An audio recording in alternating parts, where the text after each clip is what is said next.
So mga bay, product review muna tayo ngayon mga bay, no? So sa unit ni Sir Yuper mga bay. So ayan. Mga ka-snipe, dirit na Ayan, ito no? ang So yung unit ni Master Yuper mga bay.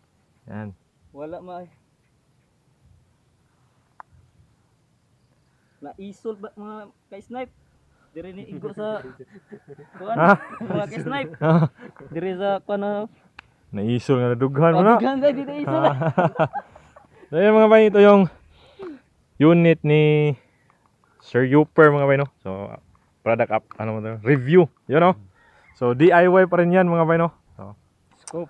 So yung scope, oh, grabe mga bay, Leopold na sa range ano sir? 4.5 by 14 times Ayan, 50. Leopold mga bay. So 4 by 50 mga bay, M1. So pang sniper, pang US sniper yan mga bay, no? So buttstock mga bay. So receiver is from saan yun sir? Jewel. Ha? Jewel Malaputi. Oh, Malaputi mga bay. So Jewel Malaputi, tapos trigger is Nimrod with side cam mga bay, you know?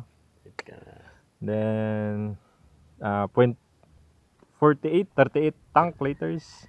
Barrel is CBB at Caesar gas barrel. Caesar. Yun mga bay. So far na testing natin mga bay, okay mga bay, no? So you know, with butt foam, tawagan na butt foam, you know, chest pad, astig 24-inch barrel mga bay, you know, ganda. So 0 at 40 yards mga bay. So astig mga bay, astig. DIY lang to mga bay, no? DIY lang yan mga bay, DIY. So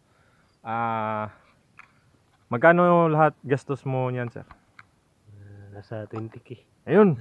So for 20k mga bay, meron na kayong DIY sulit na PCP mga bay, no? So ayan. Ano? Ano?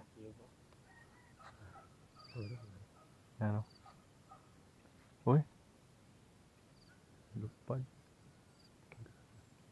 Ano to?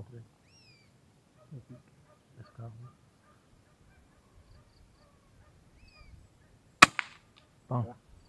Tagak mga bay. So, yun. Tagak. So, ito yung clip mga bay.